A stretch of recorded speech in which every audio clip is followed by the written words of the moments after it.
Welcome to The Explainer. Today, we're diving into a really unique system of financial sacrifice, one that has been the engine for a global community's growth for almost 100 years. It's an amazing story about how a community facing an existential threat turned that crisis into a worldwide mission. So let's start with this really powerful idea from the Holy Qur'an. The concept here is that wealth, when you give it away for a bigger cause, doesn't just vanish, it actually multiplies. Think of it like an investment, but with a divine promise of an incredible return.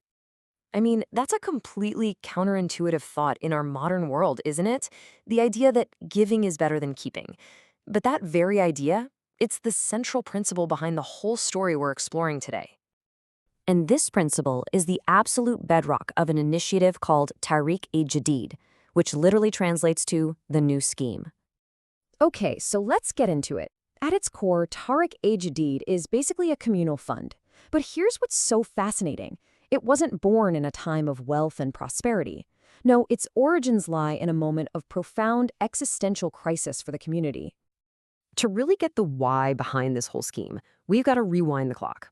We're going back to British India in 1934. And, well, it was a really pivotal and, frankly, a very dangerous time for this community. You see, in 1934, the community was facing this intense opposition from a political and religious movement called the Ahar.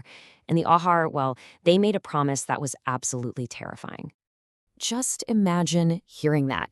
A public vow, a promise, to completely eradicate your entire community. Faced with that kind of direct threat, and with very little support from the government, the community's leader came up with a pretty radical vision. So, what was the response? It wasn't to retreat or to build walls and hide. No, it was to expand globally. I mean, what a bold, almost paradoxical strategy, right? So the crucial point here is that Tahrik-e-Jadid wasn't just about collecting money. It was established with these really clear strategic goals. The whole thing was designed to turn a crisis into a catalyst for worldwide growth, creating a global footprint that would be impossible to erase. But how do you convince people to give, especially during such hard times when they're literally facing persecution? Well, the answer lies in a powerful theological promise, one that's rooted deep in their scripture. Now check this out, because there's a really subtle but super profound difference in perspective here.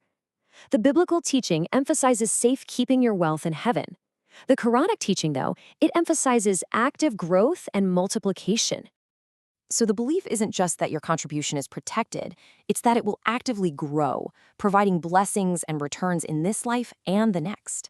And you can see how that becomes an incredibly powerful motivator for sacrifice. And this core belief, it inspires some truly incredible acts of personal sacrifice from community members all over the globe. And often, it's from the people who have the very least to give. Take this story from Albania, for instance.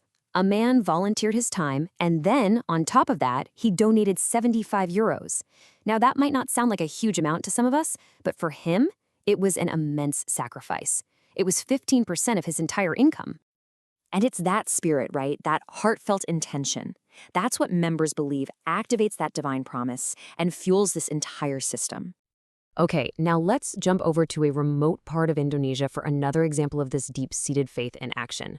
Here, an elderly woman went out and sold pieces of wood, not to buy things for herself, but specifically so she'd have money to contribute to the scheme. And this spirit of sacrifice, you find it all over the world. In Kenya, there was a woman who was facing a really high-risk pregnancy. As an act of faith, she and her husband made a donation, basically placing their trust in God for a good outcome. Well, after they made their donation, she had this dream where she was reassured not to worry and that her child would be born without any complications. And later, her child was born perfectly healthy. For believers, this is it. This is how the act of giving is tied directly to the blessings they see in their own lives. So, after nearly a century of all these small individual sacrifices piling up from every corner of the world, what's the collective result? What does that harvest look like today? Well, remember that community that was threatened with total extinction in one part of India? Today, it has established itself in 220 countries and territories worldwide. That original vision of global resilience has absolutely been realized. And get this, in just one recent year, The scheme collected almost £19.5 million. But what's even more remarkable is that this was an increase of over £1.5 million from the year before. It just keeps on growing. And this chart really shows you the top 3 contributing countries in that year. Germany took the top spot, followed by the UK and then the USA. It's just a testament to how truly global this effort has become. And this funding isn't just some abstract number either. It supports a vast, very real international infrastructure. We're talking about paying for missionaries all over the world, building mosques, schools, and hospitals. It even runs a global satellite TV network, radio stations, and multiple theological training colleges.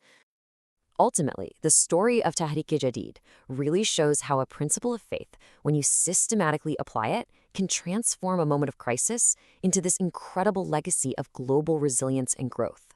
And it leaves us with one final question to think about. How does our own definition of wealth shape our destiny?